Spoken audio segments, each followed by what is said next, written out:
Perfect. We got Nas you in here too. Try to see speaker. Assalamu alaikum wa rahmatullah. Classic X, bro. I'm not seeing anyone but you and me.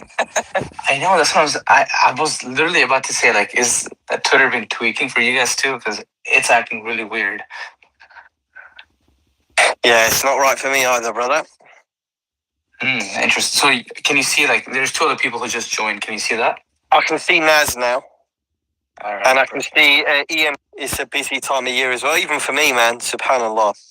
Yeah, but it's all good. That's life.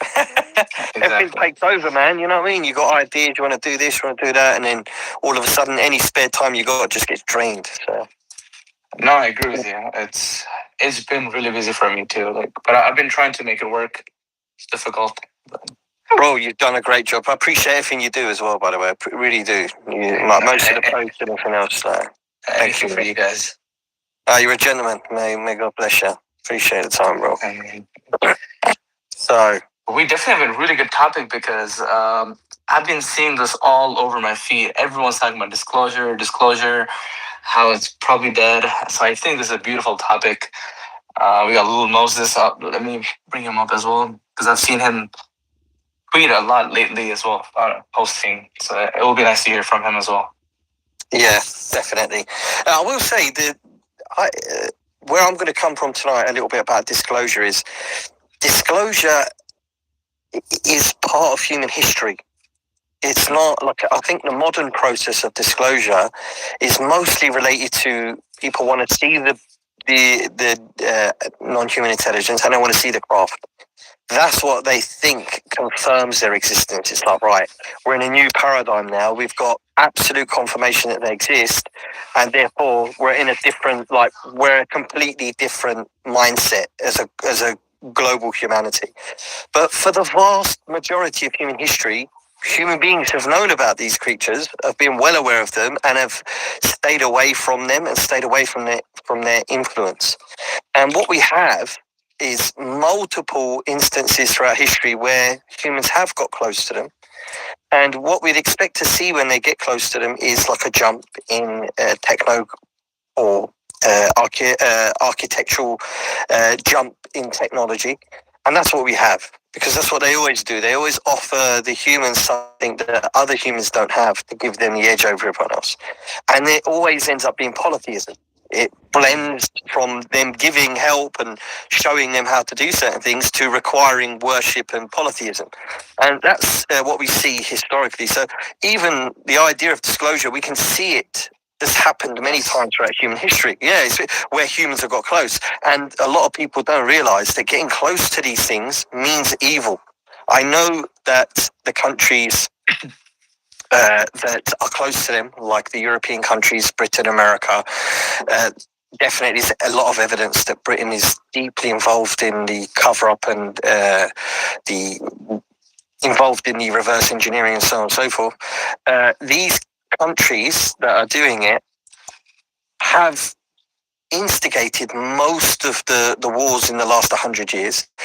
They've killed most of the most innocent people, perhaps in human history. God knows, right? Exactly how many people they blow up, and they've created the most devastating weapons. And behind all of this is these secret programs that have deeply been buried to keep away from the fact that there's a mutual beneficial relationship going on. And this is always the case. Historically, this has always been the case. So that's all we're talking about today. It's like disclosure is definitely not dead. Disclosure has happened many times before, and it's something that's happening now. And I think with access to information that we have today, knowing full well what the plan of these non-human intelligence are and seeing it in action right now, like, it's not dead, definitely not dead. But I do appreciate what Nell was talking about. I think I'm being a bit pedantic with his words, and maybe like playing around, making it a bigger deal than it is. I think what he meant is probably true. The 2017 gang that came forward to shake things up and change the world, that has failed almost certainly. I think that David Grush was perhaps the greatest thing to come out of that whole episode, and I think David Grush as well it's safe to say that he was even a rebel amongst them, and he perhaps isn't treated as friendly as he should be by the people in that disclosure effort. So, so I've got a quick question. So I know there's some people here like Lil Moses and a few other who are Christians, and we come from the Muslim background. How can we? Because you said disclosure has been part of human history, and yes, well, I completely agree with you. And how would a person coming from a religious background deal with that? Do we have disclosure in religion? Like, how would you go about that? Sure, I think us and the Christians, I don't mean to be rude to anyone who may not be a Christian in this room. I think that the Muslims and the Christians, we're probably the best placed for disclosure because of our affiliation with the human story from Adam till now. And the story of Adam and Iblis or Lucifer is a key aspect to the story of disclosure, because Lucifer is we have a slight theological difference with our Christian brothers, but essentially Lucifer and his people, we call them jinn, or you could call them fallen angels, but these beings are the non-human intelligence, and we live on this planet together. Having that as like a foundational belief from right at the beginning of human history, we I think are best placed to be comfortable with our understanding about non-human intelligence. I think personally, I think some of the other ones who are going to have a problem are maybe the polytheists, because they're going to just do what previous nations have done, which is fall into the worship of an absolute. You can even see it in some people today. They're absolutely enthralled with the idea of non-human intelligence. They see a blinking light in the distance, and they almost become mentally ill from it, because they're so in love with that moment, and it changes them, and it's destroyed families. In one case, a young lady, she reached out doing some of these protocols and brought unwanted attention, and it's caused a huge difficulty for her and her children. They're being bothered by spirits and poltergeist activity and so on, all because she reached out and something negative came. And there's people who have the positive feeling, and they can't let up. It changes changes their world. So having the grounding that we have with regard to non-human intelligence, the Christians and Muslims, or let's say the monotheist religions, gives us a stronger backbone when it comes to understanding non-human intelligence in terms of the dangers of them. And I think people who don't have that can be misled, cause problems for themselves. And it is exciting to know about the type of technology they might have and how beneficial it can be for human beings, but they're withholding it from us. Anyone who thinks they're not isn't following what's going on. If they wanted to, they could land a craft right in the middle of Hyde Park, or what's the one in New York, right in the middle of downtown. Yeah, Central Park. Like we have Hyde Park is our Central Park, right?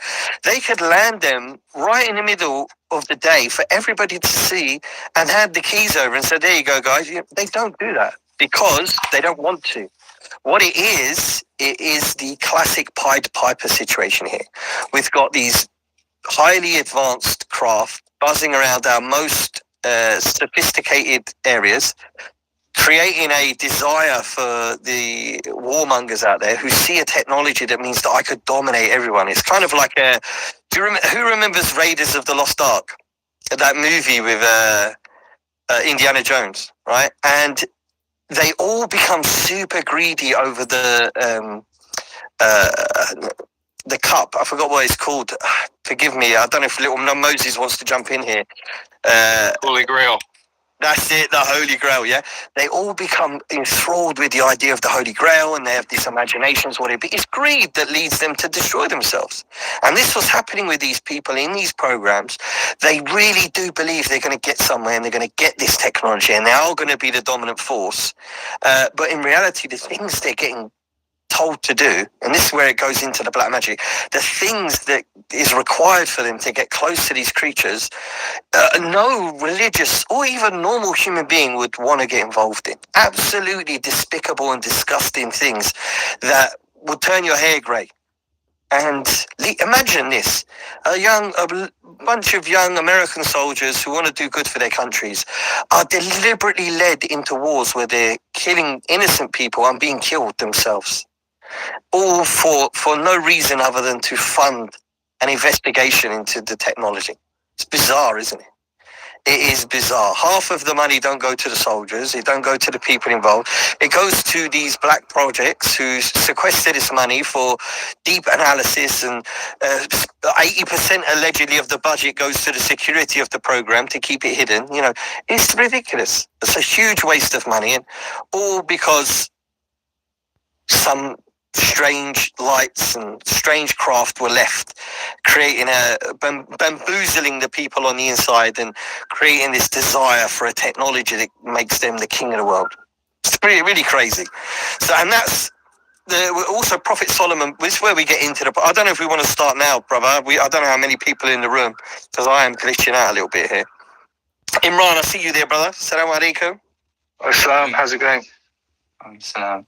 Yes, Jay, it's all good, brother. So Yeah, I we think have 17 glitching people is in off. the room. Yeah, man, we're earlier talking about that as well. Like, for some reason, X has been glitching on all of us today. Yeah, I'm going to start with a recitation of Quran, but if you could just hold the fort for a second, Rod. Or fuck. I'll just be 1 second, yeah?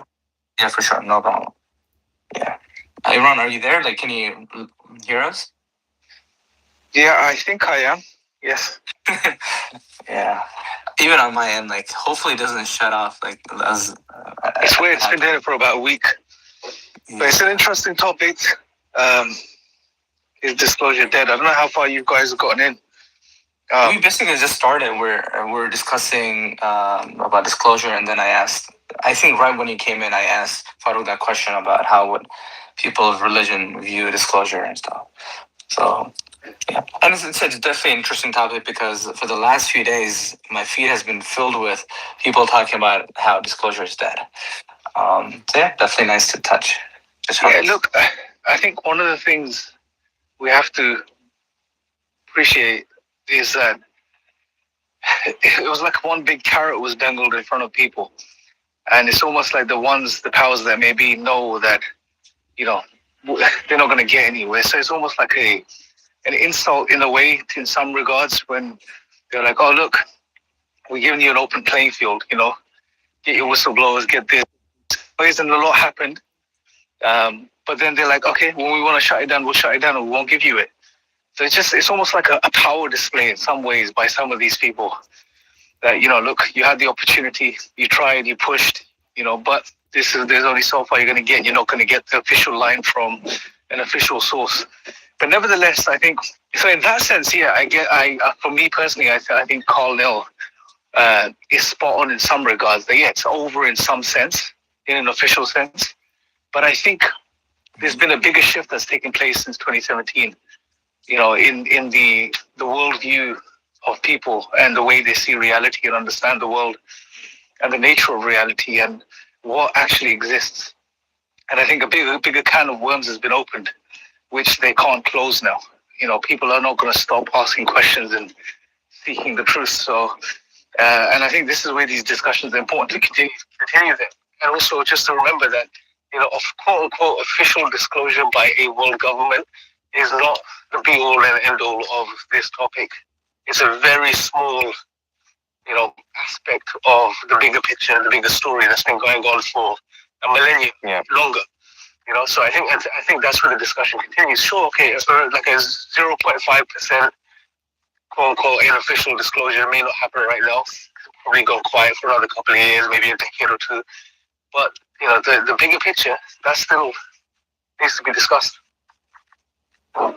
Yeah, I think before we get into the topic of today, I want to say I don't think that they were prepared for the wealthy, intelligent, and unscrupulous tech boys that are behind the scenes pushing. These are science-minded people who really want to get their hands on the portfolio, and I don't think they were ready for that.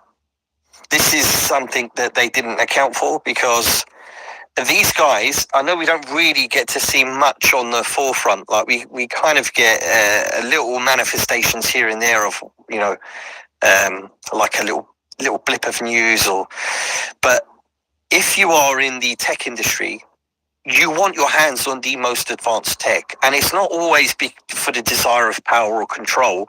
It's because they're, for want of a better word, nerds, right? And they want to know what the best thing is out there and how it works and understand it. And I can imagine that behind the scenes, there's a lot of people who have either had briefings from and now they want to get their hands on it, want to understand it, and they want to see what areas of science this type of technology would exist in. Find it in the places where the government is least likely to give you access to the materials that's required for the science, or that you need certain permits and so on that are very difficult to get hold of. So that's probably where these guys are looking, and I think they're not going to give up. That's a part of disclosure they're not really seeing. That's not really part of the open disclosure, the 2017 disclosure. And look at what 2017 ended up bringing, like magicians, people who are like working with, in, you know, what we would describe, Christians and Muslims would describe as evil black magic, who have been doing evil black magic in controlled environments to try and understand the science behind it, to make use of it or benefit for the Department of Defense, which is bizarre. And we've got direct evidence of that, not only from whistleblowers who came out of Guantanamo Bay, victims of this black magic, but Lou himself literally admits to doing it. So, you know, this is bizarre. We're going to talk about Lou Elizondo after we go through our main topic, because Lou has been threatening people, or indirectly, or his crew, the Lou crew. Now, like, me and Imran and the IREP guys, like, we're here in Britain, we're not really into the drama. We don't really get into the drama of the whole UFO topic and UFO Twitter and things like that. So we're not that well informed in the drama side of things and who's the good guys and who the bad guys are. We simply follow the data and enjoy processing it through our own theology and seeing what matches, and discovering historical tales and incidents that happened in times gone by and sharing them with you guys. That's ideally what we like to do. But it is concerning when what I see is like good guys who come online, discuss disclosure, are being threatened or alluded to, and bullied and punished for speaking out about information they've heard. Now, if Lou's innocent, and why is it that someone who accused him of being evil, who accused Hal Puthoff of being evil, ends up getting rid of herself? And certain news outlets are saying that this is Ross Coulthard. He said that he in his estimation, he doesn't believe that she got rid of herself. I don't want to use the terminology, I don't know if that, or using that sort of word on a platform, can destroy what we're talking about here. But I just wanted to highlight, this is concerning and this is evil, and anyone who's threatening with death and death threats, and people associated with them are killing themselves, this is not on, and it has to be spoken about and it has to be exposed. And I think anyone who protects that, or who alludes to that sort of thing in some sort of cheeky, childish ways, if they're the big man, the Lord Most High is protecting anyone, and life belongs to him. And if it's your time to go, it's your time to go. But nobody gets away with it. Justice may not come in this world, but in the next world, justice is coming, and people will pay for what they used to do. And what they got away with in this world, they don't get away with on the last day. So I just wanted to say that, because I don't think it's fair that people are being bullied and harangued and pushed online and threatened. This is disgusting behaviour. And, if anyone from the Lou group are in this room and thinks that we've got it wrong, because we're not informed on everything, but I doubt there's anybody out there who can defend, alluding to or encouraging the idea that someone might get killed. This is ridiculous, man. We know this topic has people like that in it who have died. Many people have passed away while investigating this topic. It's well known. But in nowadays, and with the way social media is, I don't think it's on. And I thought I'd I was going to talk about that after, but we're going to get into Lou later anyway, and why he's most certainly a magician. Anyway. Quickly, I did share a tweet up there. Yeah, that's the tweet. There's a video, and it's on actually. I think it's Red Panda's YouTube, but he shared it, and I'll pull that up as well. It's a video of the victims of this black magic who were in Guantanamo Bay at the time. Regardless of what you think of the guys who are in Guantanamo Bay, whether you think they're innocent or guilty, put that to a side, and just listen to the testimony if you get a chance of what happened to them and what was done to them. And you'll see some of that torture was absolutely unnecessary and evil, but a lot of it had associated with it occult black magic rituals, which is, bizarre to say the least, that something like the Department of Defense would be spending money on programs investigating black magic. But anyway, we're going to start with a brief recitation of Quran, if you don't mind. And for those of you who don't like it, you could just mute for a moment. Yeah, I'll only be a second or two. أعوذ بالله من الشيطان الرجيم ومن الشياطين من يغوصون له ويعملون آملا دون ذلك وكنا لهم حافظين. It says here in the Quran, Allah's talking about Solomon, King Solomon or Prophet Suleiman. And of the devils, i.e. the jinn, were those that used to dive for him and did work other than that, and we were of them a guardian. The Quran is very explicit. Allah subhanahu wa ta'ala, God the Most High, he subdued to Suleiman, who was a great prophet, and he, in our estimation, he never did black magic or worshipped idols. These are what we believe to be associated to him, incorrectly associated to him. But that's not what we're here to talk about. So Solomon, Prophet Solomon, he was a prophet king. And there's a difference. Abraham, Moses, Jesus, we would say Muhammad as well, peace be upon them all. These were prophets. And they were, in some cases, given the option to be a humble prophet, like as in a poor prophet, or to be rich. And the poor prophet is one who is humble and doesn't have wealth and great control over the people. But a prophet king, they're able to, and it's mentioned in the Quran, they're able to spend and give from what God has given them without measure. And God will not hold them to account for the money that he gives them. The wealth that they spend and how they spend it, they're not brought to account for it, because every choice they make is a good choice, right? Of the kings of the prophets, those who took that position to be wealthy prophets, Solomon had the greatest kingdom of them all. Nobody had a kingdom like Solomon. In the Quran, it mentions that he was given an army like no other army in history. In his army, you would find birds that he was able to speak to and animals that he was able to speak to. Solomon, he knew the language of the ants and the birds. And Solomon, he had in his army men, and he had jinn. Jinn, as we've described before, are what our Christian brothers would call fallen angels, but they're a different creature.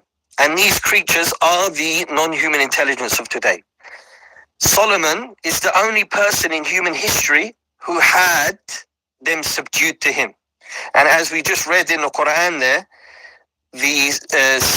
Allah subdued them. So it wasn't like Solomon took chains and tied them up himself. No, Allah, God, did that for him. So it was by the mercy and the bounty of God that he was given this position.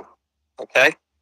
So Solomon, when he was given this power over the jinn, part of this bounty that God gave him was the ability to manipulate wind. God gave him the ability to manipulate wind. Now, we've discussed this privately a few times over the years. It could be, as some of the scholars said, and it's mentioned in the Quran, that he was able to cause the wind to blow to lift things. But in the modern days, some people have speculated that it could be the mastery of aerodynamics. Now, God knows best exactly how it works. The idea of flying carpets and things like that comes from the time of Solomon. So his kingdom was strange. It wasn't like even the kingdoms of today or the great cities in the West, like New York and London, for example, Barcelona and places like this. It's way more advanced than this. In fact, part of the kingdom of Solomon, he had glass floor that was placed over a river. So anyone who saw it or walked on it would feel they're about to walk into a river, and it would play with their mind. But yeah, it would be a solid piece of glass, but it looked like and behaved like a flowing river. Very strange technology Solomon had. So these creatures, they were Sibor, Suleiman, and he was able to, by the permission of Allah, get them to do things for him. Some of the things they would do would be diving. So if Solomon commanded them, they would dive into the oceans for him and retrieve treasures for him. Some of the mentioned treasures are pearls and rubies and diamonds and things like this, jewels. But it doesn't restrict it to that. There's possibly other things that they dove and brought for him, and God knows best exactly what that would be. So the other thing they did for him was build. And it mentions in the Quran the type of things that they would build for him. 1 second, I'll just... Excuse me, guys. Can everyone hear me, yeah? Yeah, we can hear you. Okay, yeah, so, sorry. Because I thought I was glitching out there. So of the things that were built for him would be giant basins. And it's speculated that in these basins, they would hold water. They would hold molten liquid metal. Some say brass and copper and things like this were made molten for him. And it's mentioned in the Quran that God did give him a well of molten metal for the pleasure of Solomon, and he could make from it whatever he wanted, and other buildings that they would build for him. So Solomon, he had this kingdom, and one of the events that occurred with him, he was planning to meet with the Queen of Sheba. In Arabic, her name is Bilqis. And there is a rumor, there is some suggestion, so we say historical suggestion, that Sheba, or the Queen of Sheba, Bilqis, that she is a hybrid. This is probably bizarre to some people, but this is from, I believe, from Islamic sources. It's a weak source, it's not a strong source. But there is some indication historically that Bilqis, she was a hybrid. She was a half human, half jinn. And God knows best. She may have been a full human, but God knows best whether she was hybrid or not. He was going to meet with her, and he wanted to surprise her, because Bilqis, the Queen of Sheba, she had met with kings before. And as most kings do, whenever they enter a land, they do so to subdue and steal and take the belongings of the people. So Sheba, she was cautious of Solomon because she thought that's what he was. So she offered him some gifts and things like that to say, look, let's not have a relationship based on fighting and stealing and war, but instead let's have a peaceful relationship, and I'll give you some goods, no problem. And he said, look, your goods are what you have of wealth is no good to me, because God has given me more than you could possibly imagine. His advancement was based on religion. These were polytheists, and it's not good for humanity to be polytheists, so I'm going to enter your land and we'll let God decide between us. But before this happened, she sought counsel with her people, and she decided to go and meet with Solomon. This was her decision. So he used to have a council.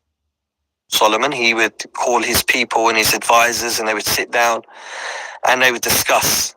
And some people say that these discussions would occur in the morning, after the morning prayers. And he would stay there until the early afternoon. Or in some case, some people said that it would start in the early afternoon and finish in the late afternoon. God knows exactly how long the period of time was, but we could safely say it was a few hours these meetings would occur.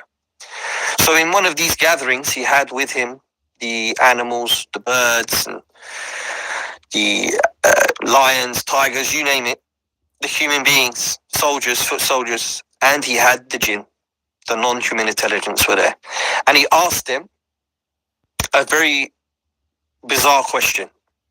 He said to them, who will bring me the throne of Bilqis before she gets here?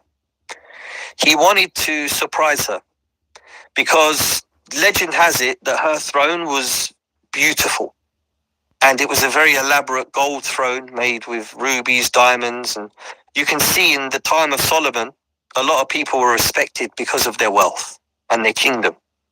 So this was, at that time, this was what people respected. They respected powerful, strong kingdoms that had a lot of money and a lot of elaborate wealth. So God gave Solomon a kingdom like no other and an elaborate wealth like no one ever had in history. So he asked his gathering, he said, who will bring me? Who will bring for me the throne of Bilqis before she gets here? Traveling, from Yemen, where she was, to where he was, which was Jerusalem, was a few weeks at the quickest, maybe 3-4 weeks, right? And the slow, if you're going in a big caravan, it'll be a few months. So he had plenty of time. But he said, who will bring me the throne of Bilqis before she gets here? One of the people in that gathering was a jinn from the non-human intelligence. And he said, I will bring you the throne before you rise from your council. So some of the scholars interpreted it to mean that he would bring it before the end of the council, right? Before the end of the 2-3 hour period. Give me a couple of hours, I'll bring it from Yemen to Jerusalem. Maybe if you had Concorde, you could do it, right? But generally, to do it in that sort of speed, it would impossible. Some of them said that he meant before he stands up, before you rise up from the council, meaning before you stand up, I'll bring it here. So very quickly, a few seconds. But the Quran describes, and this is the most important part of it. The Quran describes one of the jinn, one of the non-human intelligence, who had knowledge of a particular book. So it says, a scripture, a writing, a book. And this one, it was called an Ifrit.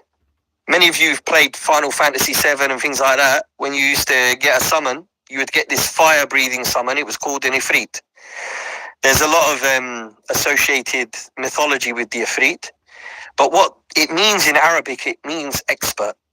So one of the expert builders or expert from among the jinn, who is very capable and very powerful jinn, he said, I will bring you the throne before you can blink your eye. That is an instantaneous 0.2 seconds, roughly a human eye blinks in, 0.1 or 0.2 of a second, very quickly. I will bring you the throne before you can blink your eye. And there it was in front of Suleiman. And Solomon, he thanked his Lord. And he immediately humbled himself and praised his Lord and thanked God for what happened. Why did he do that? Because it was only through God's making these jinn submit to Solomon that this happened. And this is a very important point for anyone who's listening now, that anything that's happening of amazing or strange events that are occurring in your life is because God's testing you. And you shouldn't give thanks and show appreciation to the creation of God before you show appreciation to God first. It is, even if you are transported from your home, wherever you are in America or Britain, to another part of the world in an instant moment, this is by the will of God first and foremost.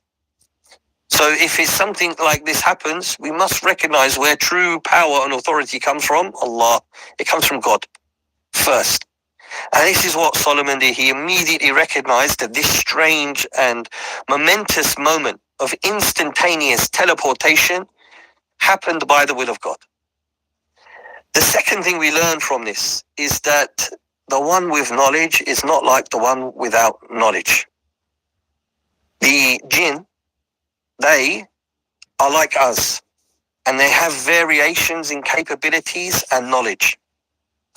They were a spacefaring nation, as is mentioned in the Quran. They were traveling through the areas of the stars and between the spaces of the heavens and earth before humans, way before we were. So they're a spacefaring and capable nation. But that doesn't mean that all of the jinn are. Much like we have today, human beings who are spacefaring nations like China, Britain, even India. I think theirs crashed though. But Britain, America, some European countries, right?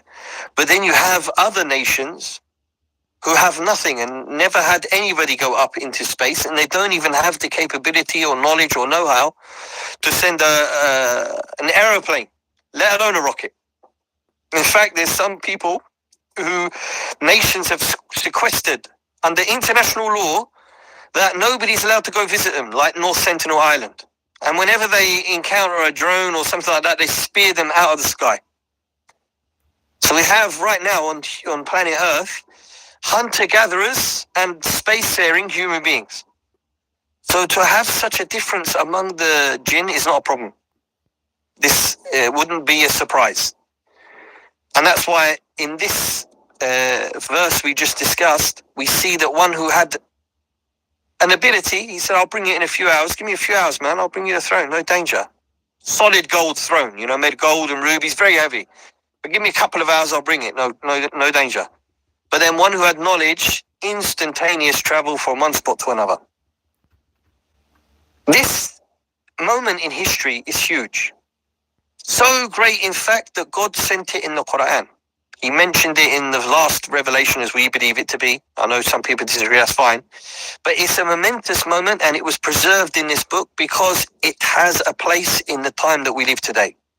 To know the origins of such a technology and know that who's behind it, so that if we ever see anything similar to it, we know where it's coming from.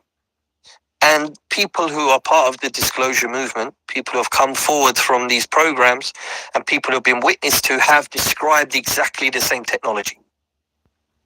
The Masons have known about this for a long time, and they've been desperate to get their hands on, because it's their belief that it wasn't God who submitted the devils and the jinn to Solomon. They believe it was his ring. And they have this idea that the ring he wore was a magical special ring.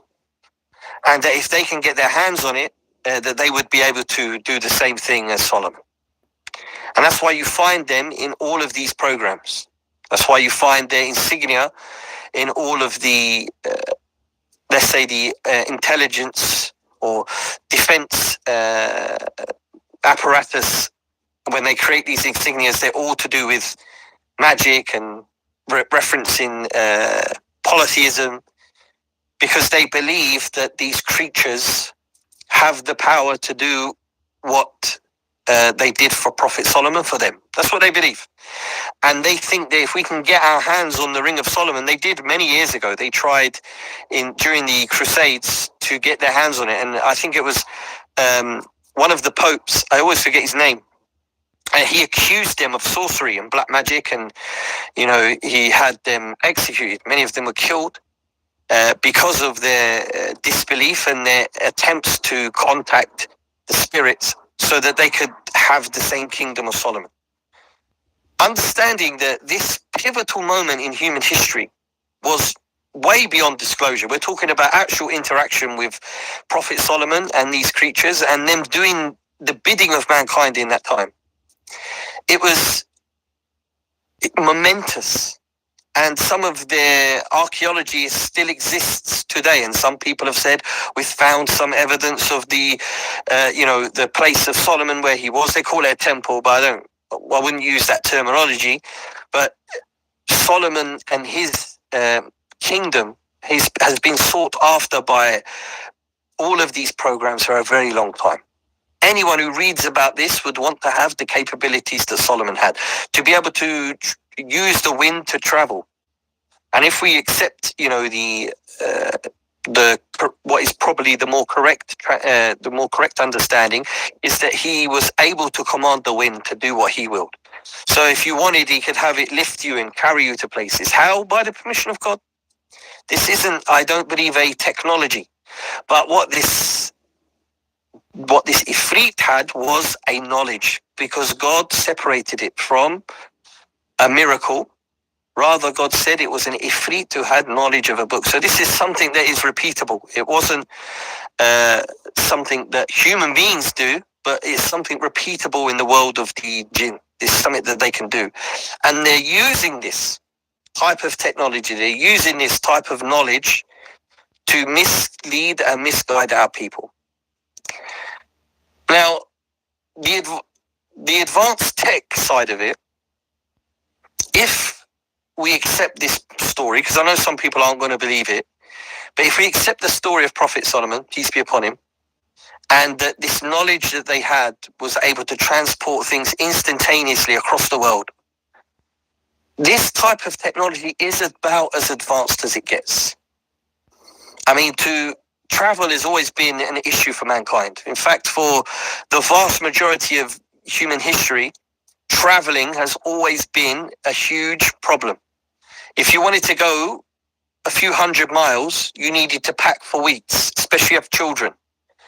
And you would have to plan your journey where places of water are. You have to know places where you can get a place to stay or a safe place to pitch up, because you could be robbed by bandits or, highwaymen on the road who can steal your things, kidnap you, turn you into slaves. It was a very difficult and arduous thing to do.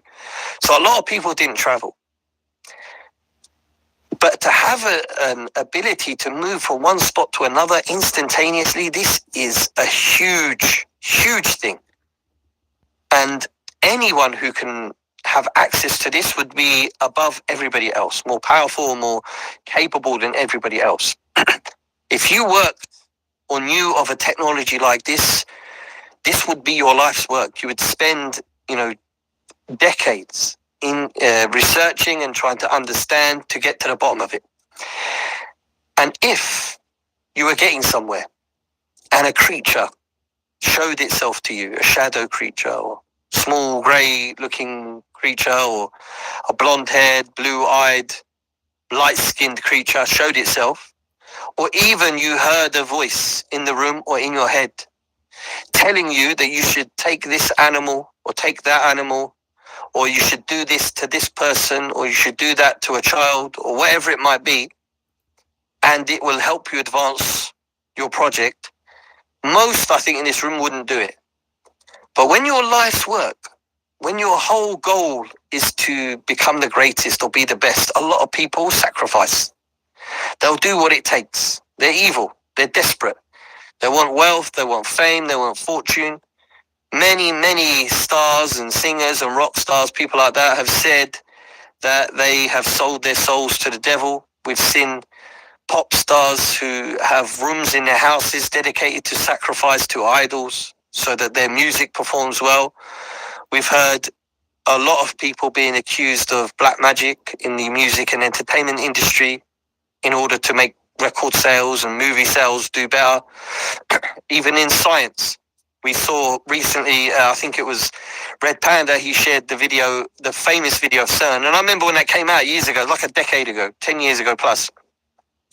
Everyone's going mad about it, especially amongst the Muslim community. Like, look at this, devil worship in order to advance science. And what's bizarre is we have in our own history amongst the Muslims, unfortunately, we had alchemists and people like that doing the same thing many years ago when the Muslims were the, let's say, the superpower of the world. We've found direct evidence of people who were scientists, liaising with, talking with, and taking information from the jinn in order to, advance their careers in alchemy and so on. So this isn't something new. This is something that's ongoing. And, Hal Potthoff or people like that, in order to advance their understanding of the science, they're going to do what it takes. And if that means harassing a few Muslims, doing rituals on Muslims in Guantanamo Bay, they're going to do it. Why? Because it's for the betterment of the American people. That's what they believe. We're doing this for the, for the defense of the American people, or for the Western people, or for the defense of free speech. They'll do whatever it takes. And this is the type of Maya. So this is a plea, really. Disclosure is definitely not dead. It's definitely ongoing, but I don't think a lot of people know what it is. It's not a good thing what's going on in these programs. It's whatever you've heard or whatever you've experienced of something good, whether you've had something visit you and tell you're special. Generally, it's to confuse you and discombobulate you or to misguide you. Generally, not always, but generally, there's no positivity in it.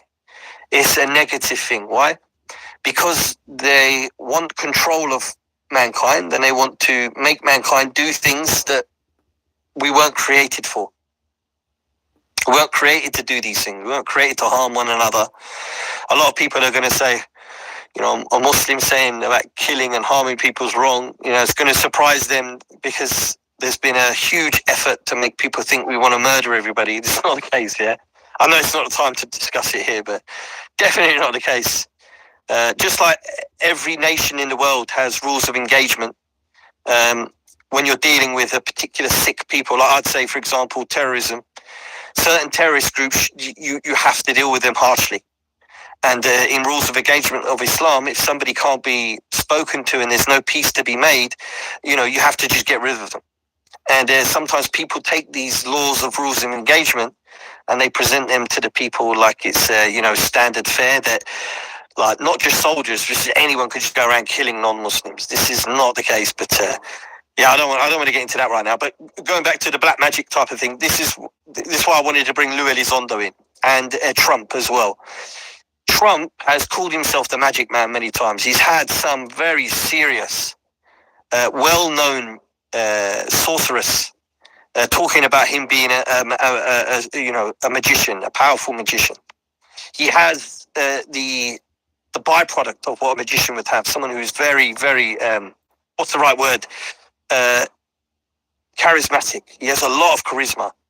You would think that some of the things he says is, you know, it's not fun or cool, but people love it. They lap it up and they become really attached to him. And generally, this is the byproduct of magic. It is a type of magic that can, what's the right word, influence people. And these devices we hold today also play a big part in black magic. You can one day think, oh, these people are right, and tomorrow you hate them. 1 minute you're good with them, next minute you hate them. People, it changes your heart instantaneously. 1 minute you like somebody, they say one thing you don't like, immediately you hate them. This is not normal. There's no mercy, there's no compassion, there's no forgiveness. 1 minute you like him, next minute you don't. And these devices accentuate this. It's hard to forgive people. And when it's not a singular person, but when it's an entire people being targeted, whether that's a Christian, they've been targeted for years for hate. Now it's Muslims, we get the hater too, you know? Or if it's someone, and certain ethnic groups are getting hate. Or it's very easy to manipulate and control people with these devices. These are all byproducts of black magic. And getting to Lou Elizondo and his people, the disclosure that they wanted, I don't think is going to happen. And I think we're going a different route now, and this isn't what they wanted to do. Whether or not it leads to the tech coming out or some derivative technologies of the technology, I don't know. I really don't know how far we've got, what's been revealed to us. You know, it's like a red blood cell and a white blood cell trying to understand a PCB board, perhaps. It's something way beyond their comprehension. And it's more of a troll. You know, it's like giving a child something that is impossible for them to do, you know, and it's just there to troll the people. Allah knows best, or perhaps they have got far and they've derived some things from it. I really don't know, but I don't think we're close to having that type of disclosure. But where we are heading to is and this is where I'm going to end, and I'm going to open it up for anyone who wants to talk. We are heading towards a nexus point, I think, in ideology, and this is really where the challenge is going to be for all parties involved. And you've heard what we've had to say. this evening briefly, and we haven't really gone into deep waters with it because I don't want to like bore people, but we will prepare a much more in-depth research piece for YouTube, God willing, that will really dive deep into Solomon and in his kingdom and really get all the nitty-gritty stuff out, so you can fully understand and comprehend what happened in that time and why it's pertinent today and why people desperately want to have that kingdom return, and they wish to be Solomon. You know, God wouldn't give such a powerful kingdom to a person except that it's a test. And Solomon, he passed. And something similar to it will occur, but it will be with a false prophet. It will be a false Messiah who will come. And many people, out of desperation, out of love for the NHI, out of desperation to know more about non-human intelligence and to get close to them and understand their world, will probably end up following the false Messiah. That's where we come from it. And that's where the nexus point's going to be. I think this is where Christians and Muslims, with all the things we disagree and all the hate and fighting that happens between us, I think we have a commonality there. We do believe they're in the false Messiah.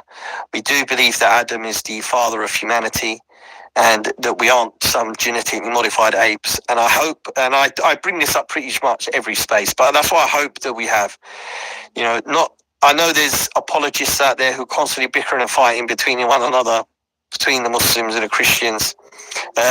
But we don't want to have them discussions. Let them guys do that. What we want to talk about is the commonalities and the interests in these sort of things, and to protect one another, our families, our children, our parents, from the effects of the black magic, so that we shouldn't hate one another, right? When we both believe in Jesus, we may have different theologies about him, but we don't believe he's getting boiled alive. And we believe he is a prophet, and we believe he will return and he will destroy the false Messiah. We all agree on these things. And our atheists and people like that who are in the room, who are interested in spirituality and the things that are associated, that are coming out from these sort of revelations coming forward, I think it's a really important time for you to choose whether you believe you're the son of Adam, a created being, or whether you're the son of a monkey or a genetically modified ape, and really look into this and understand the origins of humanity. But anyway, I've took too much time already, and I want to open it up to everyone else. And Imran, if you can for a second, because I need to blow my nose. 1 sec.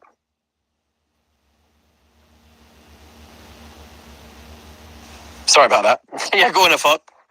I was just gonna say we had Enigma who had his hand up, so if you want, we can go to him. Yeah, go to anyone who's up, man.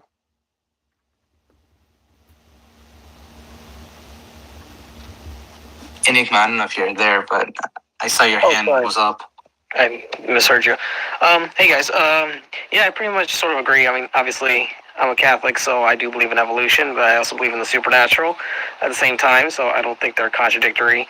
But I do agree with you, Bloke, that in the sense that when it comes to like the story of King Solomon, it's kind of like emphasizing that there's this idea of teleportation, but the causation isn't technological. It's just that jinn or angels and demons have the power to physically teleport something, because I have literally seen it in my life.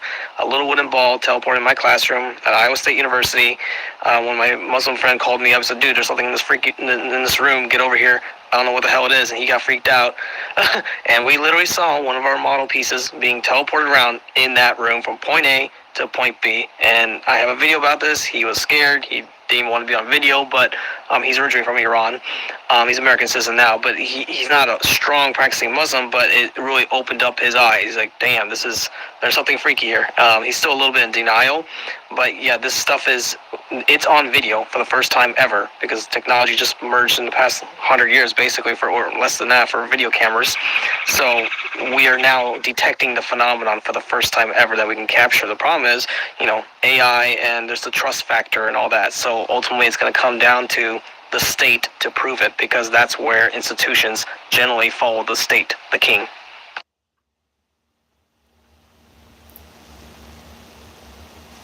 That's actually really interesting.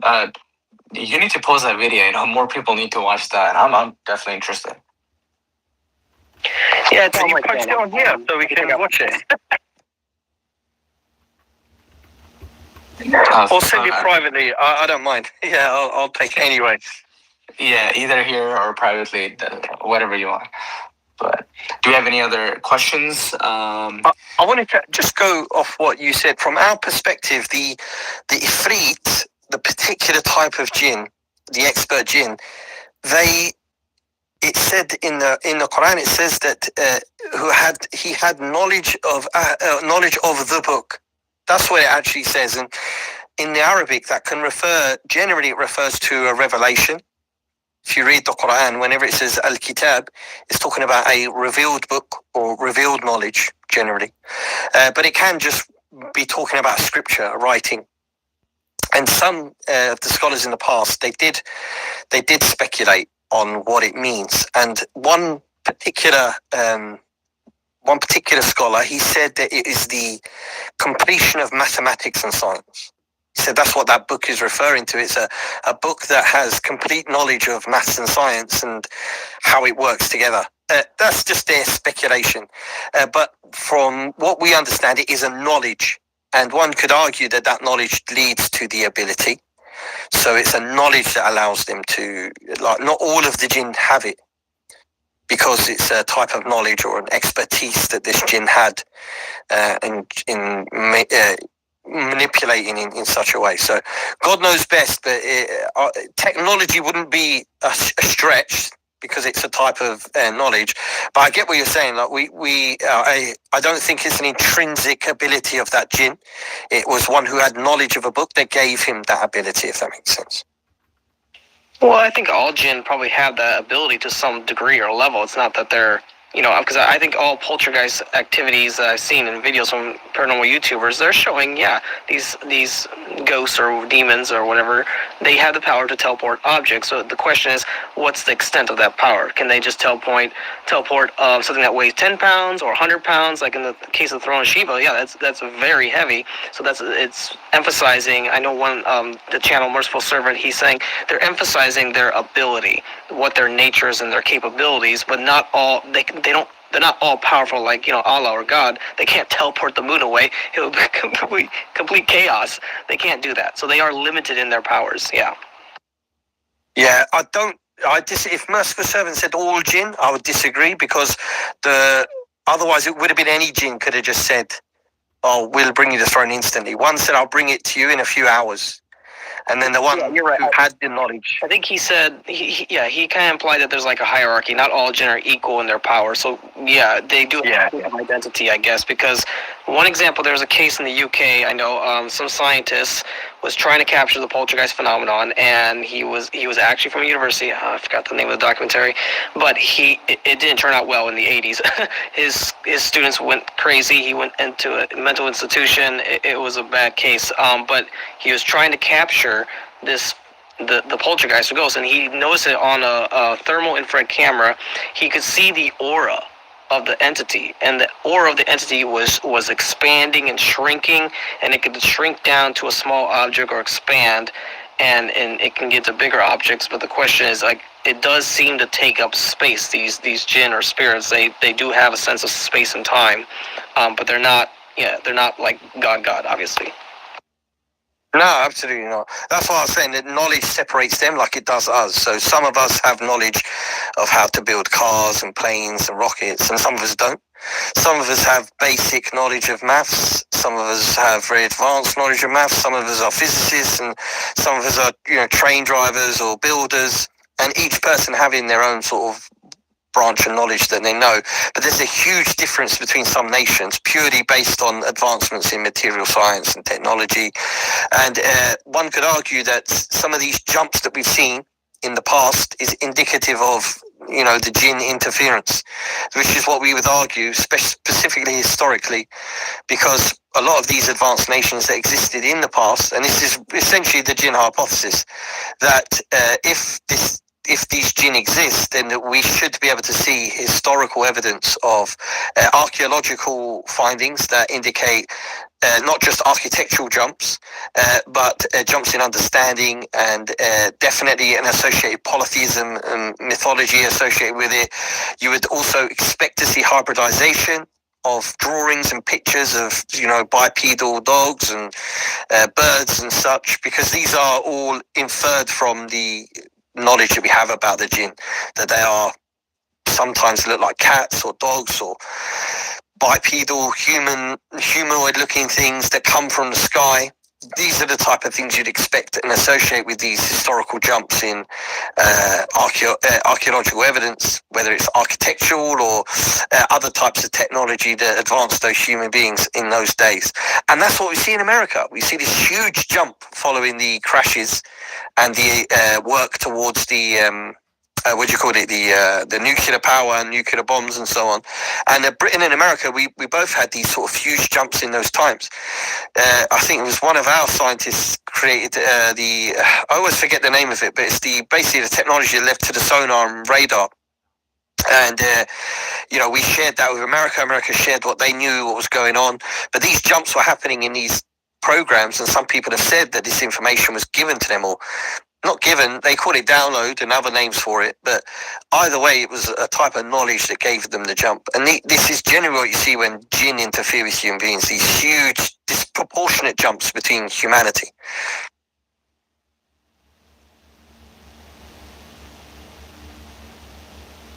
Yeah, I think anyone else want to jump in and say anything? Otherwise, we can roll this one off now. It was a good little talk, a bit mostly me talking, so forgive me, I didn't mean to make it like a lecture. Just to add on, Farouk, there's a video that Imran shared. I think this was last month or something. It was about NASA, UFO, and a cult that is behind it and stuff. Like they got inspirations from these historical figures and whatnot. So I think there'll be a good video that I can share with the. I can post up here on X, so that way people can probably watch it. What do you think? Yeah, go for it, bro. Definitely. This is why it's. I want to say this. What worries me the most is how far have these guys gone? How big is the club that's associated with the black magic and the worship of these things? Is it how deep does it go into all of the control aspects of modern politics? It is worrying. Like, what chance do the general public have at this point? They're obviously not going to turn around and tell everyone, oh, by the way, we're doing evil, we're controlling you guys through this, and we're doing it in order to appease a God that we believe in. The more we have these discussions and talk about it, is better for us. But I want to have a goal. And I think the goal should be to really expose the people behind it. David Grush. Much of an issue as it used to be in the 40s and the 30s. I think back, in the 1800s or 1900s and, during the era, sure, I think there are a lot of people getting into that because that was the spiritual era. But now I think the average scientist knows that you can't get power out of the jinn, because the jinn, they just want to send you to hell, or some evil jinns, or how do you say it? Rafit? I'm sorry, broke. I forgot. Yeah, that's all right. Yeah, the demons, basically. They don't care to advance us into a type 2 civilization. They're trying, if they can give us nukes and they think the nukes can kill us, sure. But I mean, in the sense that they might give some knowledge in someone's dream that gives them an epiphany on a mathematical equation, like, oh, I figured it out, and then he quickly writes it down. Sure, they could have influence at that subtle level. It'll be very hard to prove that. But I don't think they're literally teleporting physical objects and say, here's some technology. I think it's more like, most of the time they're trying to get inside people's brains, and then they might influence that way. But now I think the average NASA person, and like Lou Elizondo or Gary Nolan, they know that you can't control these entities. Okay, so if you try, you'll end up like the Nazis, probably. Yeah, I think you're right. I think most people do kind of know, and they're trying any tactic they can to get an advancement. I think one big card that they're playing right now is this idea of the TR3B, or the reverse engineer thing. I'm very, very skeptical that there's been any real meaningful advancement in the reverse engineering. I think vast majority of what we have is mind-boggling, bamboozling to anybody who's touching it. Like I said, it's such a difference in what their world is like and what ours is like. It doesn't conform to norms here. We don't have the capability to. I like when people say it's like taking a nuclear reactor back to the 1600s and dumping it in the middle of the city. No one's going to know what it's doing. People go up to it and start dying because it's leaking radiation. Like, they're just going to bury it, and we don't know how to work it. We don't know what to do with it. And like you said, there's a lot of associated psychological issues that come from dealing with the jinn. It's mentioned in the Quran. It drives people crazy, and you become babbling lunatic, or it can be so disheveling to your life. This ontological shock can really knock people off their feet, and they prefer the simplicity of a 9 to 5. Get up, I've got a thing to do. This is why I have to work, and I have to earn my money and be a good man and upstanding citizen. Like, not a lot of people want to be discombobulated in such a way. So there's a lot of goodness in some aspects of keeping it secret, I think, and the more people that try to engage with the phenomena, I think the more people you have with delusions. You see it all the time on X, and I'm sure a lot of people in this room will agree that it can be very unsettling for people, and they see something or they have a dream, and this becomes their entire life. Like, they were normal, they were functioning, and all of a sudden they've got something really special that's happened to them, and they can't shake it off. They can't get over it, and they can't be normal after that. And then they start inventing theories, and this is something that they do all of the time. Rather than giving you anything meaningful, they constantly bombard your mind with theories as to what's going on, trying to get to the bottom of it, trying to understand and piece all the puzzle together. And you're not ever going to get complete clarity on it, and that's what they want you to do, to chase your tail in the dark, and you see it on here a lot. A lot of people suffer with that. There's a guy, I don't always remember his name, but he's got a theory for everything. Go on, brother. Oh yeah, I agree. Yeah, I think these UAPs, some of them, not all of them are evil, but they're distracting certain people, and they will actually target certain people, just like Jake Barber. Okay, but in his case, he didn't say he had a sense of pure dread or fear, but in many cases, there are it does feel like that to people. They have poltergeist activity after seeing the UAP. They actually start seeing cryptids, which is a whole nother level. Physical avatar biologics that poof into existence or phase in. There's one case in Detroit where this woman, she looked like African American woman, looked like she was on cocaine and stuff, but she had her video camera, and I took her seriously. I watched the camera over and over, and yeah, something manifested, something that looked like a werewolf's leg, and it fizzed in and fizzed out kind of thing. And I repeated the video over and over, so I sent it to YouTuber Suspect Sky. He said, yeah, we'll share that video. I think it's pretty authentic. This was before AI. So yeah, people are seeing these cryptids, and people get confused because sometimes these cryptids, they're very physical looking. And so they think they're a literal animal, but they're not. They're just the avatars of these demonic angels, or jinns, or whatever, some kind of entity that's evil. And they're misleading a lot of people, especially people who believe in Bigfoot. They want to think it's a literal animal. It's not, dude. It makes no logical sense. Same thing with the Dogman cases in Michigan and Wisconsin. There's some very weird cases up there, and people are saying they're seeing red eyes staring at them in their backyard, and it looks like a werewolf with ears, or Anubis, and they think it's a real animal. I'm like, no, it's paranormal, and that's what they call them, the Watchers. They literally try to watch you, and they literally can, vampirically possess you. They're trying to target certain people who are weak-minded, intellectually or spiritually, and that's what's so dangerous about this phenomenon. You have to be very careful because they do prowl around the world seeking the ruin of souls. Yeah, I want to mention just briefly, there's a very famous hadith. It's called the Hadith of Tamim ad-Dari, or the Hadith of Jassasa.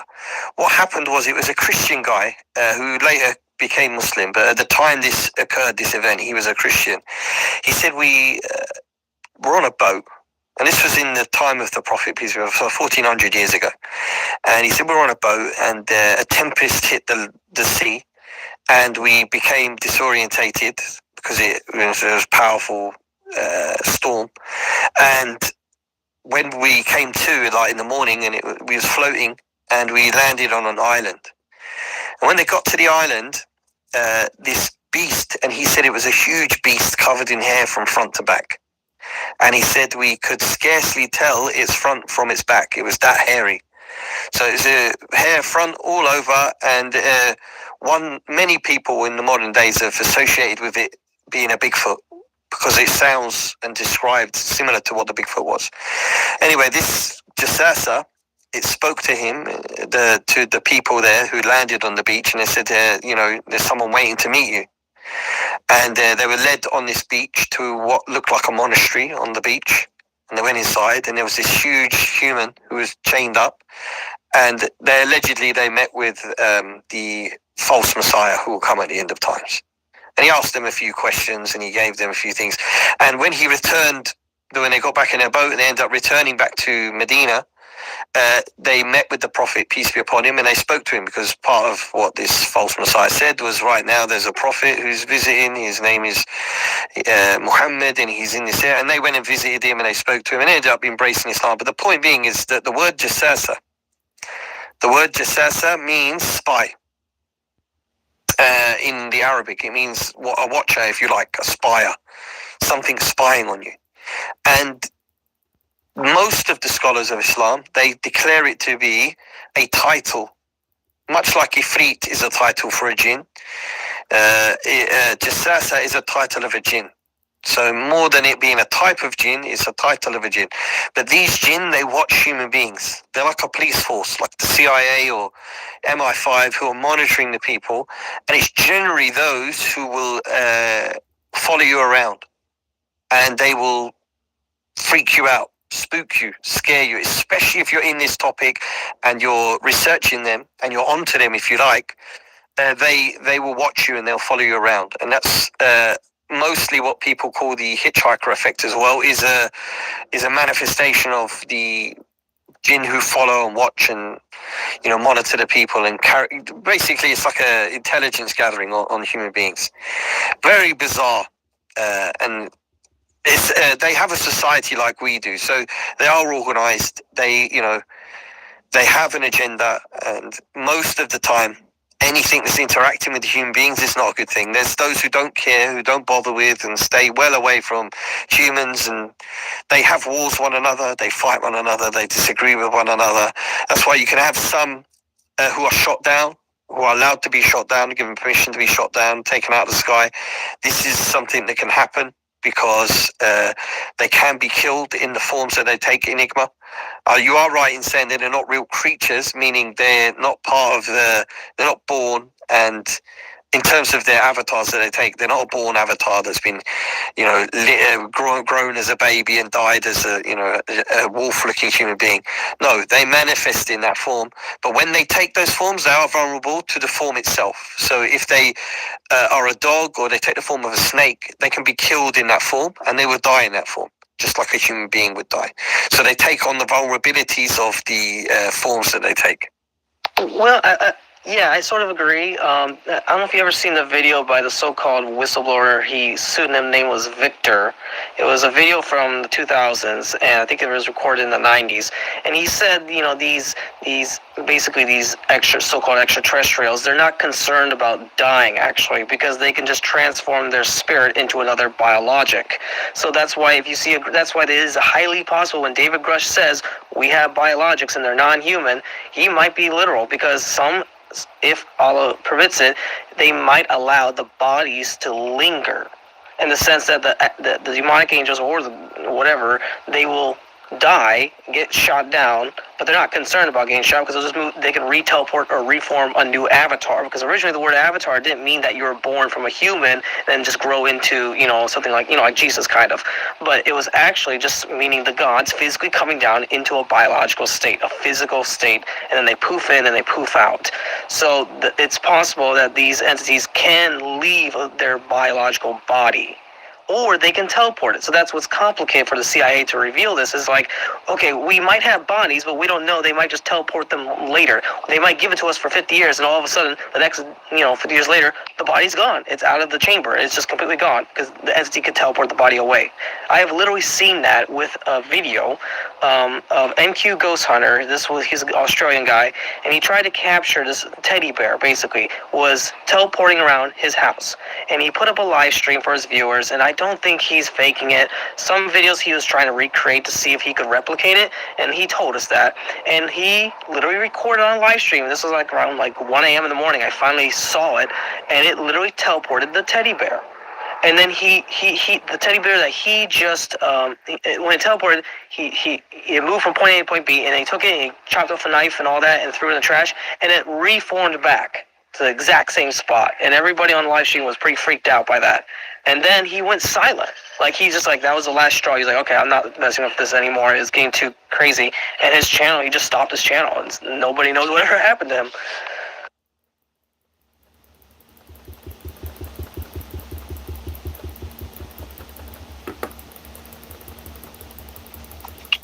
Enigma, one of the videos that you were talking about for the werewolf, right? I don't know if you said Wisconsin. Do you still have the video? If you do, can you please share it? I would like to see it. Yeah, it's actually on YouTuber Suspect Sky's channel, so I'll have to find it. It's a compilation. Suspect. Okay. Yeah, let me Write this down. And we will be releasing a video actually for Halloween. We're trying to find the top cryptid videos, and we're gonna try to avoid, AI fakes and all that. And we'll be releasing a video on Halloween as well. And I don't think he's gonna share that specific clip again, but we'll see. What was it? A suspect? What was the name? His channel is called Suspect Sky. He's a UFO YouTuber. Suspect Sky. All right. Let me look this up. It looks like Baruch got kicked out. I'm not sure what happened there. But Imran, are you still there? Send a request to Farouk again. From space.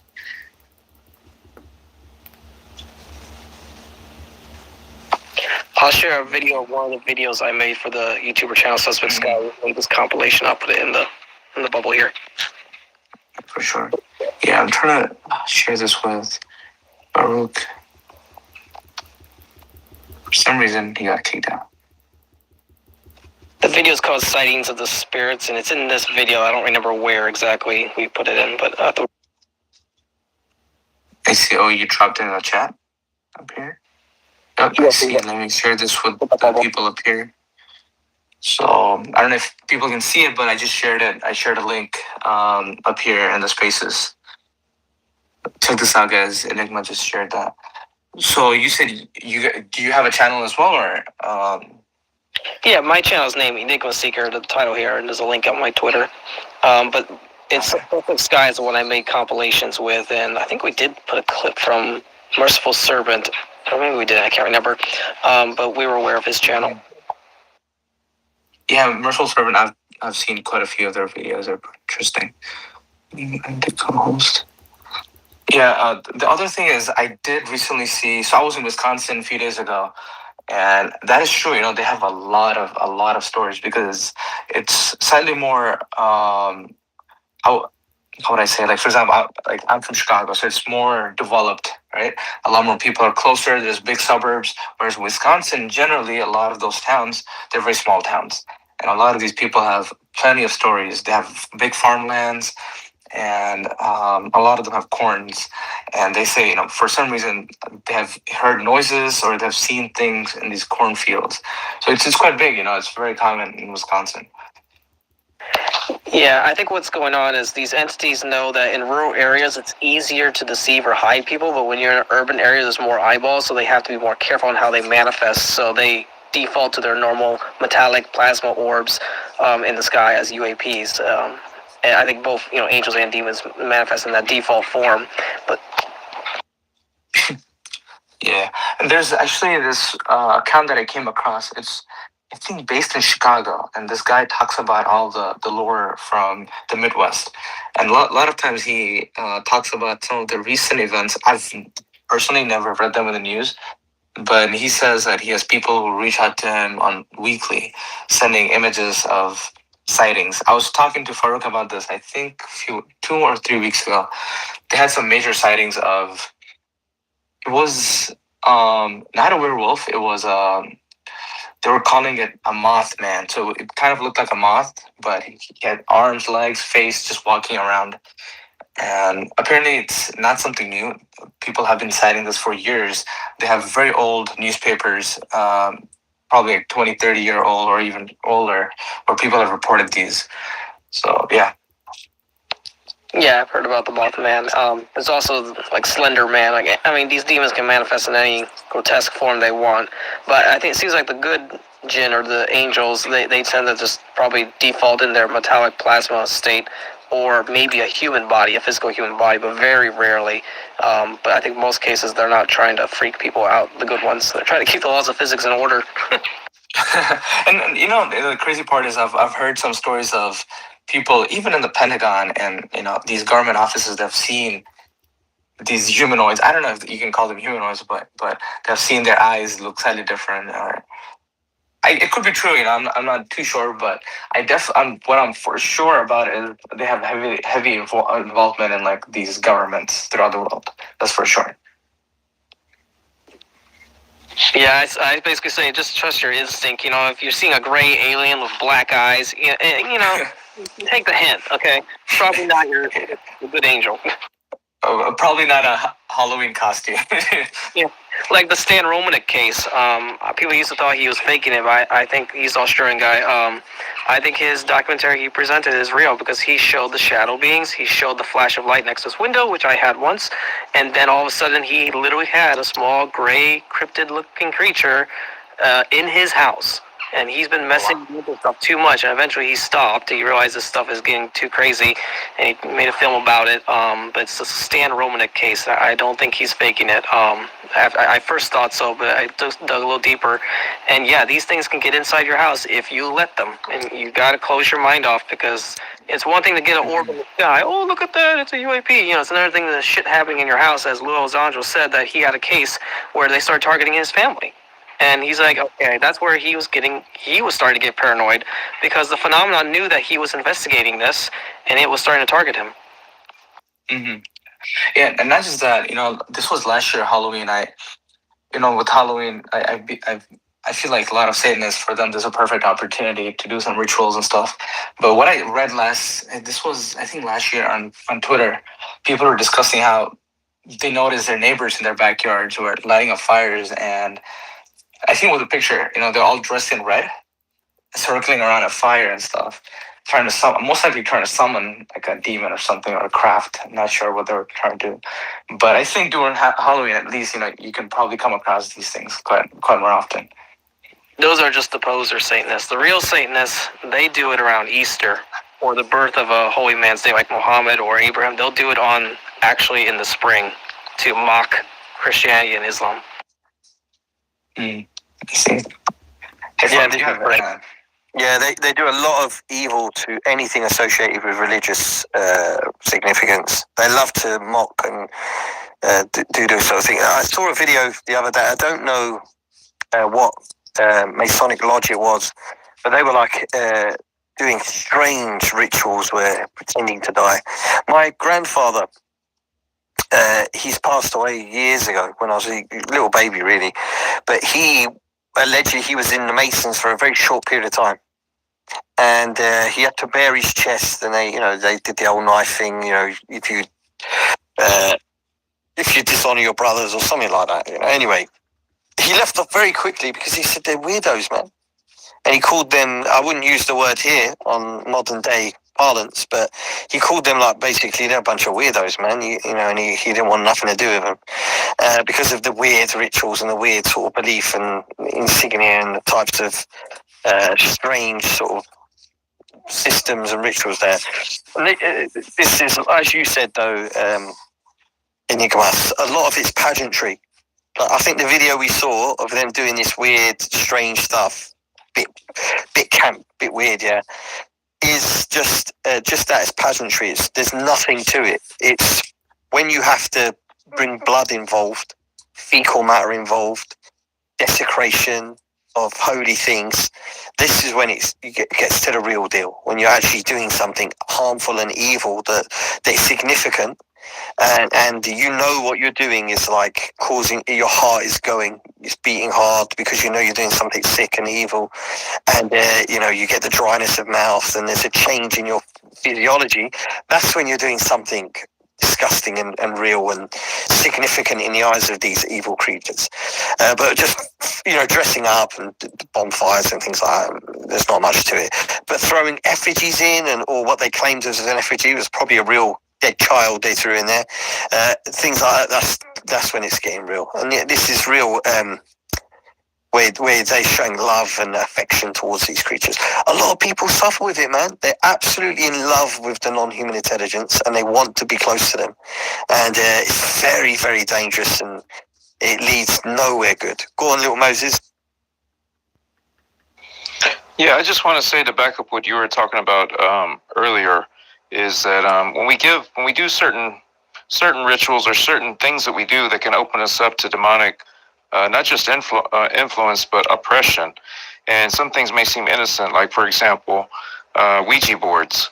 It just looks like an innocent little game kids play, but you could be opening yourself up, contacting, opening up a portal and not really realizing it, thinking you're doing something non-significant, but it really is.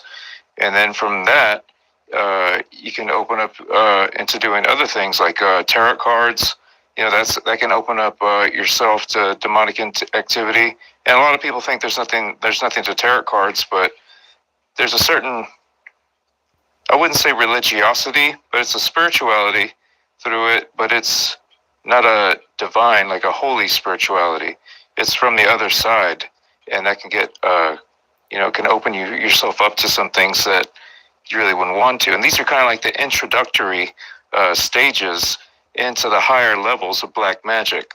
Like there's like, for example, like even in masonry, you don't become a master mason right away. There's certain steps you have to take to move up into the ranks. And it's the same thing with demonology. And Ouija boards and tarot cards could be the first thing. I mean, you can even, I think there's even like some, like you can even go to, at one time you could go to Walmart and buy a Ouija board. I don't know now, but and the same thing with tarot cards. Those were kind of easily available. It was huge. It was a big thing in the 70s, 80s, even in the 60s. And I know some family members who mucked about with it, got spooked, and didn't do it again when they were young, like my parents' age group. But definitely that. Also the Zodiac, surprisingly. The Zodiac and certain times of the year, because you'll find a lot of the ancient rituals, they are based on where planetary alignments are. And even the black magic that is known about, particularly amongst the Eastern countries and, should we say, cultures, like Pakistan, India, the Indian subcontinent, China, places like that, a lot of the black magic is associated with symbology and the astrology. So they do it at certain times of the year. So they'll take your name, and you'll never give your mother's maiden name, right? But they want your name, your mother's maiden name, and the magic that they do to you will be based on the symbology that they take from your name and your mother's maiden name, your time of year that you were born, and it will depend whether they hang the magic in the air, so it'll be an air-type magic, or it'll be a fire-based magic, or it'll be an earth-based magic where they'll bury it, or it'll be water-based. And that's how they make the magic effective. Now, the scholars have discussed this in length in Islam. Like, we've got a lot of scholarly works going back 1,000+ years on, the evils of these things, and whether or not some of the scholars took the opinion that the magic is effective, like the for want of a better word, the science itself is effective, like, i.e. it does what it says on the tin. But the majority opinion, and this is the opinion that I sort of resonates with me, is that regardless of the type of science to make the magic work, whether you're burning it, burying it, or whatever, this is just a means for which they want you to be obedient. So it's like making arbitrary rules just to, like if you urinate yourself while doing this, like in some cases the ritual will require you to defecate and to have previously ejaculated, believe it or not. I don't know if there's children in this room, so forgive me, but they will require you to have, just ejaculated or previously ejaculated and not taken a bath. So they want the ejaculate to be, and that's for male and female, to be present, right? And that you may have to defecate yourself or urinate yourself before you do these certain rituals. These sort of things is the reason why I don't think that the actual metas themselves are what works. It is the humiliation. So once you prove to them that, like, look, I'll do these, I'll do it at summer, and I'll hang it in a tree, and I'll defecate, and I will urinate, and I'll do whatever it takes. One guy, this is a well-known case in the Indian subcontinent. One guy he was very depressed and suicidal. He was fed up because his life was miserable, but he was a very effective magician. I've mentioned this before, but everyone who wanted him to do magic, the requirement was they had to bring a cat with them. And the cat was an offering. And it wasn't like just cutting the neck of the cat and letting it bleed out. He would boil the cat alive. And then he would be asked by the creatures to eat the flesh from the cat. And then take those bones and place those bones in a particular area. So it'd be the boiled bones that were left over from him. He said he was a vegetarian. He was a Hindu, I believe, or he was a Hindu. Obviously, one of those now. But he used to make him nauseous, and he would cry. He said, "I didn't want to do it," but they would threaten him. They would threaten his family. So he got himself in a situation that he couldn't get out of. And this sometimes happens with the magicians. But then there's some people who aren't subjected to that. In fact, their experiences can be a lot more pleasant, and it will just be the odd weird or humiliating thing that they have to do. But generally, it's like a few flashes of lights in the sky, a couple of messages they've got to deliver for the people. But here and there, they'll say, like, there's going to be something significant, and then that significant thing doesn't happen. So the humiliation is more social. There's many cases where people say, right, come to this area at this time, there's going to be something significant, and it doesn't happen. And it's kind of humiliation on them. Go on. Yeah, it's related to the idea of psionics. All psionics in ufology means is you're just trying to summon an entity, whether it's praying or doing a ritual, because the ritual doesn't matter. When you study Shintoism, for example, there's a lot of emphasis on ritual and stuff, but the point of the ritual is to show your dedication of your will. And the more willpower you are showing, the more the entity might manifest. So, for example, when I did an experiment, okay, I didn't kill any babies or anything.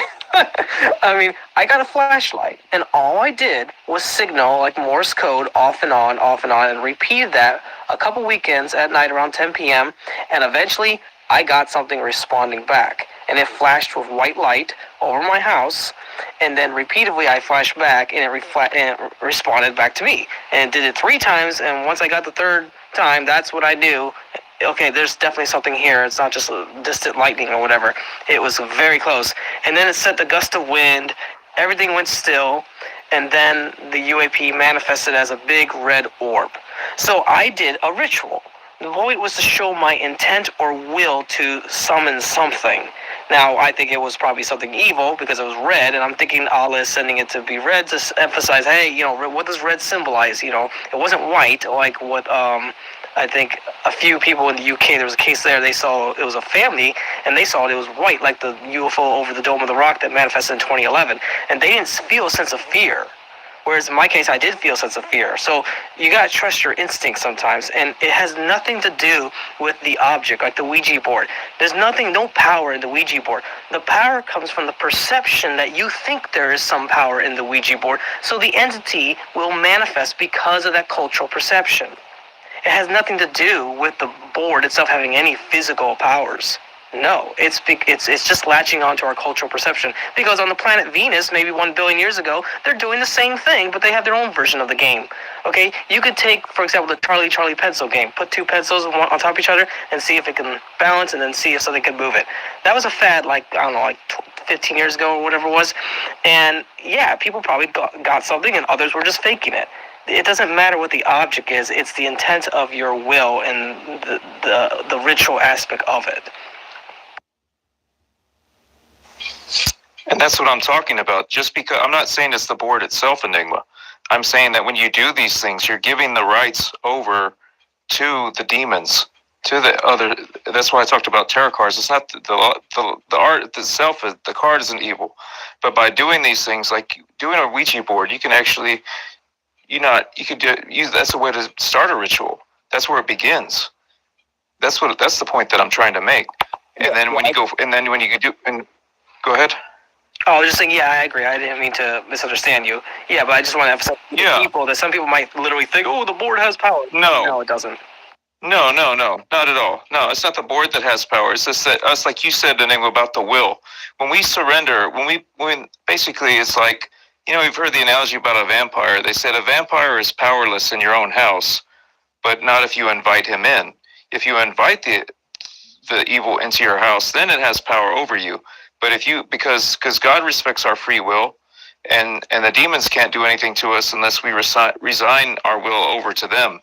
Like some people getting possessed, that's like they've resigned their God-given rights over their soul to the dark side, and they can get influenced. They can literally get possessed by evil spirits. So that's but the point that I'm making with the Ouija boards and tarot cards, I'm saying these are like the introductory steps into the higher levels of black magic. Yeah. And when you go and other things that you can do, like other things like certain types of psychedelic drugs, taken too much, or like that can be used as a form of a ritual. And it's interesting because a lot of people that take these drugs, they all see the similar things. And even if you look in like South American art, where they do not just the artwork, but the rituals that they did back in the like centuries ago with ayahuasca, and then the medicine men, they would make these their artwork. And if you look at a lot of the artwork in South America, even Central America, a lot of it looks psychedelic, like kind of the stuff that they were producing in the 60s when they were all taking drugs and then making art based on these visions that they were having. And the same thing with all these ancient cultures. And again, when it comes into like sacrifice, human sacrifice, there's all that similar element, that writing, that I wouldn't call it wisdom, but like the demonology that they have in these cultures. So whenever there's and again, I'm just talking about it grows incrementally. You don't just start off as a straight up child sacrifice, but it grows up gradually. And when you get into the further and the deeper levels, that's what you get. So anyway, I'll relinquish the mic. No, I wanted to add to that. This is we do use the I believe it's the Inca as an example of what we mentioned earlier, this jump in technology. What you have associated with that is definitely hybridization of deities. They have like snake deity, half snake, half human woman type thing. But they also have an associated jump in technology. Not only do they have these pyramid-shaped enclosures and buildings that they made, but they have a very, very strange and artificial soil that hasn't been replicated. I forgot the name of it. It's got a special name, that soil. But they call it like effectively they say that vast majority of that jungle in South America is man-made. And this is bizarre because you wouldn't expect to have a what's the right word? A engineered soil to the degree that they have, and it doesn't fit. That's synthetic. Yeah, it's like a synthetic soil that they created. It's got a special name, and I forgot what it is about it, but it's very, very fertile and for a very long time. And there's an assumption. Yes, you're correct. And this type of soil is, they say, is indicative of a engineered soil. It's been created. It not necessarily, like there's probably some more science to be done, but it doesn't fit with the natural landscape there. So it does seem like someone made it. It was mixed and done, but there's tons of it. And this also is part of that theory mentioned earlier, that whenever you do have this interaction between man and jinn, there is an advancement done by that nation, and then polytheism ensues thereafter. And this is what we have with the space programs. You have this jump in technology, associated polytheism with non-human intelligence, and then symbology that associated with it. Like you said, the pictures, Moses, or these heads upon heads upon heads is associated with the psychedelic, taking of psychedelics. And we have the space programs who have pictures of deities. They name their craft after deities from the Pharaonic Empire. So we have the exact same thing going on now. There's no difference. It's just in the modern day. And all of these groupings tended to have human sacrifice involved with it. And, I'm not saying that this is exactly what's going on, but there are some indicators that there are control groups in America are taking children to Ireland and doing stuff to them, and some of the children aren't coming back. So it's been associated with a lot of the elites and control group of the world over the years. There's people who have accused royal family members here in the UK of doing such things, that children have been taken from certain homes and never been seen again. There's I don't know if you guys watch it much, but it's an American show that's on YouTube, and it's called The Soft White Underbelly. And that show, there's been a few people who are on drugs on there, who've had really hard lives. But one woman, I remember her story, very sad story, but her parents used to give her to elites. And she said, I'd go for a few, they'd tell me I'm going Disneyland, and I'd be drugged, and I'd be there for days in this house, and it would be a blur to me. And then I'd come home, and then they'd tell me, oh, you had a great time there. And I wouldn't remember any of it, but I just believed them. But her parents were effectively lending her out to these elites to do harmful things to her. And unfortunately, that happens in some societies. It happens in Africa. People who are associated with the witches and the shamans of the African savannah and places like that. Young boys and young girls are given to these witches and warlocks, and things are done to them throughout their life, and it's become normal because this is what the spirits want, this is what the ancestors want, or replace the name, the jinn or whatever, the fairies, this is what they want. It's always associated with the harm of human beings in general when you're at the cutting edge of it. Like you mentioned, Little Moses, the entry level stuff, when I was younger, everybody watched Buffy the Vampire Slayer and things like that, and these type of shows, Doctor Who and whatnot else, and the sci-fi / the spiritual paranormal stuff that was associated with it. It was intriguing, and you would do a Ouija board. I did a Ouija board when I was younger. I can't say if anything happened or not, but I did have. As a young person, I am an experiencer, for want of a better word. I've seen a lot of strange things throughout my life, and I can place it well now. But when you're younger, you don't know where to put that. So sometimes you think it's paranormal. Sometimes now, as an adult, with a bit more knowledge that we have about it, it's almost like someone was just knocking the door saying, "Come this way." Luckily, I didn't go that way, but a lot of people do, and they get misled down these paths, and unfortunately, because they want to get more and more manifestations, want to have more powerful experiences, they do dabble in more extreme things. It might start off innocent, like you said, Enigma, flashing a few lights, and that was cool. How can I get more of an experience? What should I do? And they have a dream, and in the dream they did this, and then they go and they do that thing they saw, or they look up online, what ritual should I do, how do I get involved, and they get down that path, and then they get another experience, and then years go by, and they want more and they want more, so they're willing to do more and more to have more experiences and to get closer to the things. And other people, unfortunately, get fed all sorts of information from.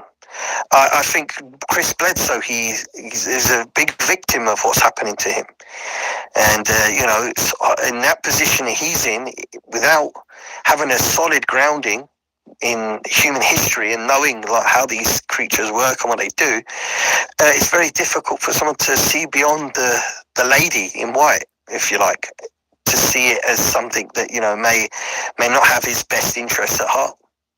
I do feel sorry for people who are having much more extreme experiences. It's tough to get out of that. And I feel for them. I really do, man. It's a tough one. I don't know what it's like. I've seen creatures very close to me. I've had the abduction dreams, for want of a better word. But I've never, in a waking situation, had something come up to me, or at least that I've been aware of, that's come up and talked to me and, told me that I'm special or anything like that. So I couldn't tell you what it'd be like to go through that. It's tough. It must be very difficult on people like that who are going through that. Chris isn't the only one, by the way. There's a lot of people who are having these sort of experiences, and they don't know where to go, don't know who to turn to, and they don't know how to interpret it. It's a tough one out there. I think people looking past the experiences and more wanting to get the tech and to change the world in that way. It is a bit of a noble thought that, this technology is going to change the world.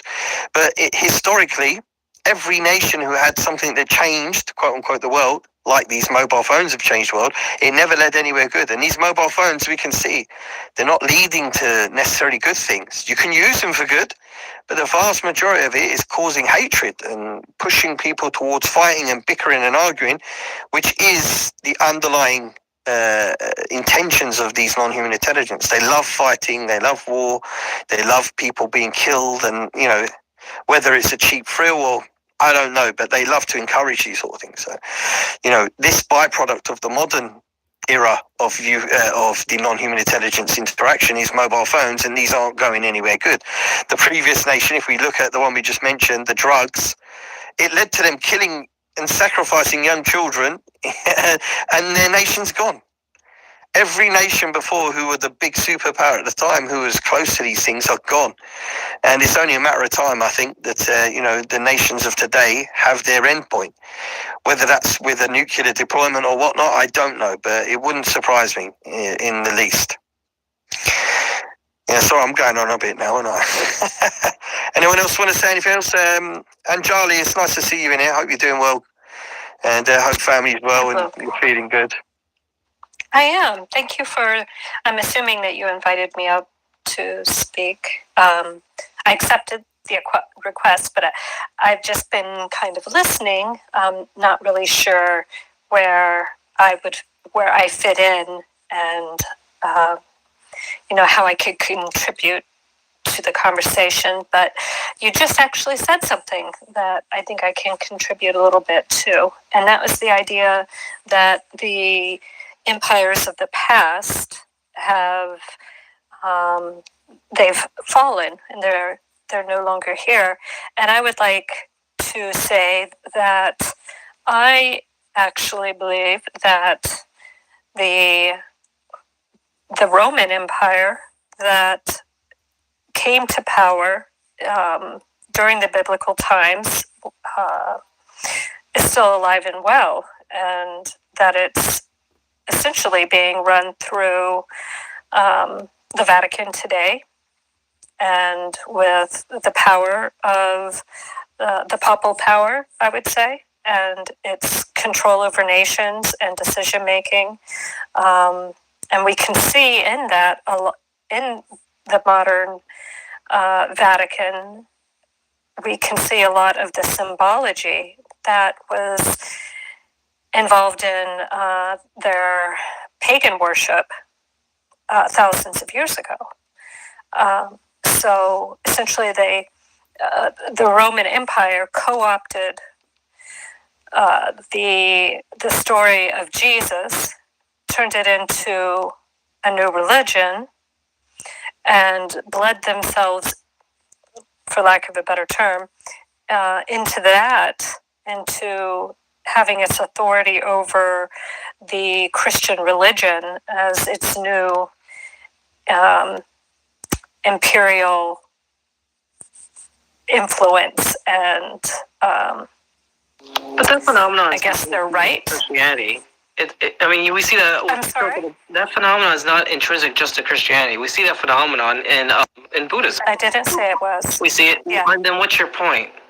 You're making it sound like, oh, Christianity is pagan. No historical secular scholar would ever say that. They know that, yes, there's cultural motifs, there's adoptions of different languages and styles of art. Yes, but that's all superficial stuff. We know historically he was a Palestinian. Are you a Christian? I'm a Catholic.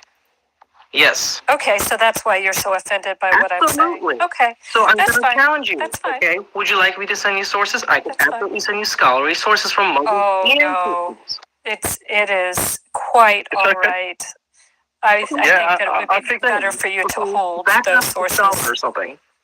Like Dr. Michael Heisler would absolutely crush you. Okay. So anyway, my point is that the Roman you and Empire Charlie, is still very much alive. Yeah, if you don't mind, then, Charlie, I'll back you to an extent, because we did have non-human intelligence affecting the Islamic Empire. We certainly had people who came up through the ranks of certain groups, shall we say, because there's the sects of Islam. There's people who follow certain sects and certain ideologies, and a lot of these sects and ideologies were born out of either ignorance, downright lies, or strange events. And in some cases, these groups rose to prominence. And this was predicted, by the way, prophesied, should we say, prior anyway. We knew that there would be groups that would come who had false beliefs and ideologies. So it wasn't something new. But what was strange was from among the, especially during the, I would say when the Islamic Empire was at its most powerful, when the Muslims had entered into southern Spain, so their empire traveled from Europe all the way to the Indian subcontinent and to the Polynesian, Micronesia, Malaysia, and all those areas there, where all the way to Fiji. Right, like we're talking a huge part of the world had Islamic influence, and at the height of the Islamic Empire, we find that certain scientists, or if you want, alchemists and people like, we discussed this briefly earlier, but I just want to bring this to your attention, that people were talking with and engaging with non-human intelligence. These sects went on to become powerful sects. You have associated with them what we regard in our terminology, we call it shirk. They associated partners with God. They became polytheists effectively, and that was based on their worship of humans. They started worshipping these, what we would call saints in English, but they're called walis in Arabic. But these were people who did supernatural.